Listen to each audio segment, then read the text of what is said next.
یتلون کتاب اللہ ویتدارسونہ بینہم، وہ اللہ کی کتاب کی تلاوت کرتے ہیں اور آپس میں ایک دوسرے کو درس دیتے ہیں. تو یہ ہے ذکر کی وہ مجلس جو بار بار جتنی حدیثیں آپ نے سنی نا ذکر کی مجلس پہ سکینت آتی ہے اور فرشتے ڈھانپ لیتے ہیں، تو اس میں آگے الفاظ دیکھیں کیا ہے. ان پر اللہ کی طرف سے سکینت نازل ہوتی ہے، اللہ کی رحمت ڈھانپ لیتی ہے، فرشتے گھیر لیتے ہیں، اور اللہ تعالیٰ ان کا ذکر فرشتوں میں کرتا ہے، اور جس کو اس کا عمل پیچھے کر دے اس کا نسب اسے آگے نہیں بڑھا سکتا. اگر کرتوت پیڑے نے تو پائی جی پھر نسبت کم نہیں آئے گی، ہاں اگر کرتوت اعمال اچھے ہیں پھر نسبت کا فائدہ ہوگا. تو اس میں آ گیا یہ کتاب اللہ کا درس. اس لیے میں کہتا ہوں کہ یہ جو یوٹیوب پہ یا یہ فیس بک کے اوپر لیکچر دیکھنے سے یہ آپ کو پھر فضیلت نہیں ملے گی، جو ہے کہ ایک مجلس میں بیٹھنا. اور دیکھیں سارے جمع کسی ہیں کہ لوگ جمع ہوتے ہیں ذکر کے لیے، اور الذکر انا نحن نزلنا الذکر وانا له لحافظون، آپ سن چکے سب سے بڑا ذکر یہ قرآن. تو قرآن کی تعلیم، اس کی مجلس، درس قرآن کے جو حلقے ہیں یہ ان کے لیے ہے، یہ اللہ ہو علی ضربے نہیں ہے. یہ آپ دیکھ لیں کانٹیکسٹ پورا. اس لیے میں نے ایک ترتیب سے یہ حدیث الحمدللہ جمع کی تھی. 8ویں حدیث بھی بخاری اور مسلم کی متفق علیہ حدیث ہے، اور یہ وہ سب سے ڈیٹیل حدیث ہے اس حوالے سے جو اکثر لوگ پیش کرتے ہیں. اب آپ کو پتہ چلا وہ ذکر کی مجلسیں کون سی ہیں جہاں پر اللہ کا ذکر ہو، کتاب اللہ پڑھی جائے.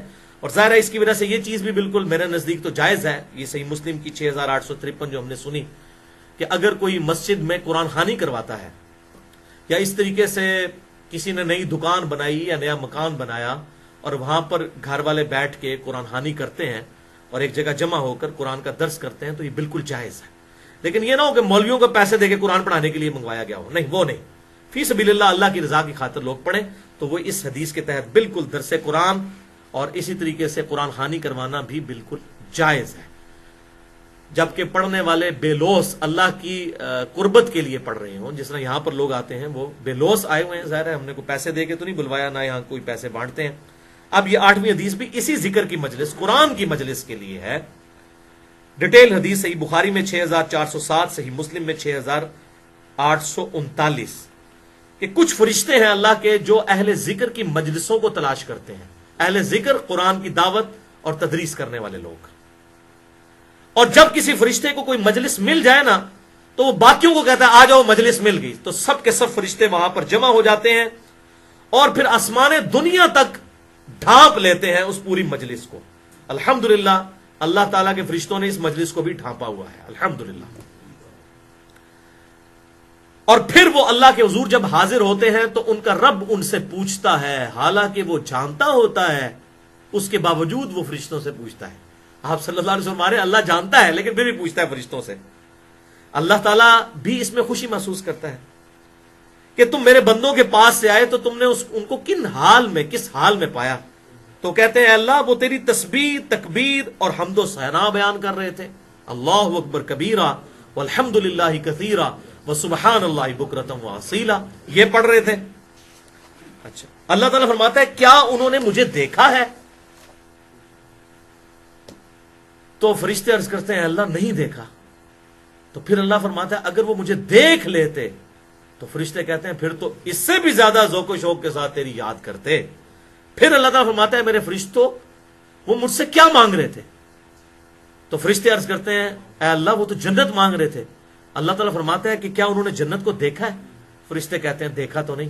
اللہ فرماتا ہے کہ اگر وہ دیکھ لیتے تو یا اللہ تیری عزت کی قسم. اچھا، اس میں سب کے ساتھ ہے کہ وہ فرشتے کہتے ہیں اللہ تیری عزت کی قسم، اے اللہ تیری عزت کی قسم، اگر وہ جنت دیکھ لیتے تو اس سے بھی زیادہ زور و شور کے ساتھ تو اسے جنت کو طلب کرتے. لہٰذا یہ بات پتہ چلی کہ یہ جو صوفیاء کا نظریہ ہے کہ جنت کے لیے عبادت نہ کی جائے، جنت کی طلب نہ کی جائے، یہ بالکل باطل نظریہ قرآن حکیم کے خلاف ہے. بلکہ صحیح مسلم میں ایک حدیث ہے، ایک صحابی جو حضور صلی اللہ علیہ وسلم کو وضو کرواتے تھے، آپ ایک دفعہ حضرت ربیہ رضی اللہ تعالیٰ عنہ، میں نے جو مسئلہ شفاعت والا ہے مسئلہ نمبر 4 میں حدیث یہ بتائی ہے، آپ نے فرمایا ربیہ مانگ کیا مانگتا ہے؟ سل ربیہ. انہوں نے کہا جنت میں آپ کا پڑوس. تو آپ نے تو نہیں فرمایا کہ جنت نہ مانگ، ان کو پتا تھا جب حضور کا ساتھ ملنا ہے تو جنت میں ہی ملنا ہے نا جا کر. ٹھیک ہے، تو پھر آپ نے اور بھی کچھ مان لو. انہوں نے کہا یا رسول اللہ یہ بہت ہے. فرمایا پھر کثرت سجود سے میری مدد کر، یعنی نیک مال اختیار کر، میری دعا کی برکت ہوگی انشاءاللہ تجھے میرا پڑوس ملے گا. تو یہ حضرت ربیہ کا عقیدہ ہے. ہمیں بھی حضور صلی اللہ علیہ وسلم کا جنت میں پڑوس چاہیے تو ہم اللہ سے جنت کا سوال کرتے ہیں. ہاں وہ رابعہ بصریہ کی طرف منسوب ہے کہ وہ ایک ہاتھ میں آگ اٹھائی ہوئی تھی اور ایک میں پانی، اور کہا جی میں اس آگ سے جنت کو آگ لگانا چاہتی ہوں اور پانی سے دوزخ بچانا چاہتی ہوں تاکہ لوگ جنت دوزخ کی وجہ سے نہیں اللہ کی وجہ سے عبادت کریں. تو میں پھر وہی بات کروں گا، یہ تو جذباتی باتیں، علمی میدان میں ان کی کوئی حیثیت نہیں ہے. تو ہم رابعہ کے عقیدے پہ نہیں ہیں، ربیہ کے عقیدے پہ ہیں، صحابی کے عقیدے پہ جو صحیح مسلم میں حدیث ہے. سل ربیہ، ہم بھی اللہ تعالیٰ سے اس کے محبوب صلی اللہ علیہ وسلم کا جنت میں پڑوس مانگتے ہیں. آمین. بہرحال پھر فرشتوں سے اللہ تعالیٰ پوچھتا ہے کہ وہ کس چیز سے میری پناہ طلب کر رہے تھے. فرشتے کہتے ہیں جی دوزخ سے. اللہ تعالیٰ فرماتا ہے کیا انہوں نے دوزخ دیکھی؟ وہ کہتے ہیں یا اللہ نہیں، اللہ کی قسم نہیں دیکھی. تو اللہ تعالیٰ فرماتا ہے اگر وہ دیکھ لیتے تو یا اللہ تیری عزت کی قسم اس سے بھی زیادہ زور و شور سے وہ دعا مانگتے، اللہم اجرنا من النار، اللہم اجرنا من النار، اللہم اجرنا من النار. پھر اللہ تعالیٰ پوچھتا ہے وہ کیا مانگتے تھے؟ تو وہ فرشتے کہتے ہیں وہ کہتے تھے یا اللہ تو ہمیں بخش دے، بس یہ بات. ربنا آتینا فی الدنیا حسنہ وفی الآخرۃ حسنۃ وقنا عذاب النار.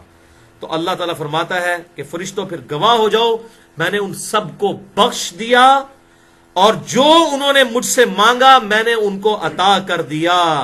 فرشتے فوراً عرض کرتے ہیں اللہ ایک بندہ ایسا تھا جس کی نیت نہیں تھی اس ذکر کی مجلس میں آنے کی، درس قرآن سننے کی، وہ تو ویسے گزر رہا تھا وہاں سے، اس نے کہا چلے میں ویسے ہی بیٹھوں کہ لوگ کیا کر رہے ہیں، کیا اس کو بھی بخش دیا گیا؟ تو اللہ تعالیٰ فرماتا ہے یہ اہل ذکر، یہ ذکر کی مجلس کرنے والے، یہ قرآن حکیم کی دعوت کرنے والے اور اس کی تدریس کرنے والے لوگ، یہ ایسے لوگ ہیں جو ان کے پاس ویسے بھی بیٹھ جائے میں ان کو بھی محروم نہیں کرتا. سبحان اللہ، اللہ اکبر کبیرہ والحمد للہ کثیرہ وسبحان اللہ بکرۃ واسیلہ. تو اس لیے بھائیو یہاں پر آ کے درس سننا تو یہ پھر فضیلت ہے، یوٹیوب پہ یہ فضیلت نہیں ہے. ہاں بہرحال لا یکلف اللہ نفسا الا وسعها، اللہ تعالیٰ کسی کو اس کی وسعت سے زیادہ نہیں آزماتا. اگر کسی کے لیے یہ فیسلٹی نہیں ہے اس کے لیے تو پھر اللہ تعالیٰ اسے یوٹیوب پہ بھی ثواب دے دے گا جو آ نہیں سکتا، لیکن جو آ سکتا ہے اس کو تو پھر آنا ہوگا.